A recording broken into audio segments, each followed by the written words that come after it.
Նախ երկու հստակեցում, պարոն Հովհաննիսյան, հարցերից սկզբում դուք նշեցիք, որ հատիկ պատռելու եք դիմակները, սա ենթադրում է, որ անուն առ անուն է լինել, այսինքն անուններով խոսելու եք եկեղեցականների հետ կապված իրենց կենսագրությունները ներկայացնելու եք եւ դուք ասեցիք, որ թիրախավորում է եկեղեցին պետականությունը։ Խնդրում եմ օրինակներ նշեք, ինչպես է թիրախավորում եւ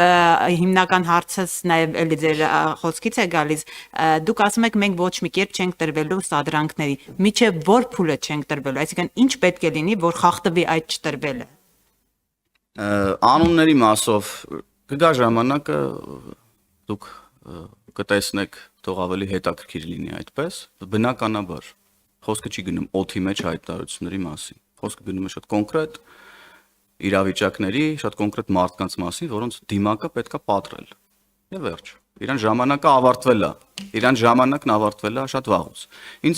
վերաբերվում է, որ ասում ենք օրինակներ, թե ինչպես են որոշ եկեղեցականներ թիրախավորել պետականությանը,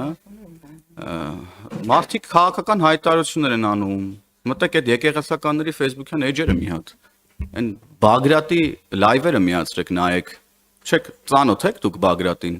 Գալստանյան, այն որ սառել էր, հիմա հետա հալեցրել են, ինչ են արել, ծանոթ եք դուք ընդհանրապես եկեղեցականներին հարցնում եք, օրինակ, պարոն Գալստանյան, ձեզ որ սառեցնում են, օրինակ ինչ ընթացակարգերով, Տիկին Տիգրանյան սառեցվում եկեղեցականը, օրինակ, падգամավորի լիազորությունները գրած է, ոնց է դադարեցվում, հիմա մեր որոշ եկեղեցականներ իրանց դրել են, չգիտեմ ում տեղը, եւ ինչ ուզում խոսում, ինչ ուզում անում են, առանց որևէ հիմնավորումների։ Եվ երբ որ դուք ասում եք ինչպես է եկեղեցին պետականությունը թիրախավորում, ես ձեզ կրկնում եմ, գնացեք Հայ առաքելական եկեղեցու Facebook-յան էջի վերջին հայտարարությունները կարդացեք մանրամասն։ Որոշ եկեղեցականների Facebook-յան էջերը ուսումնասիրեք մանրամասն։ Եվ ընթացքում էլ զուգահեռ կարող եք Բագրատի լայվերը դիտել եւ որ ամեն ինչ վերահաստատվի ձեզ մոտ։ Շնորհակալ եմ։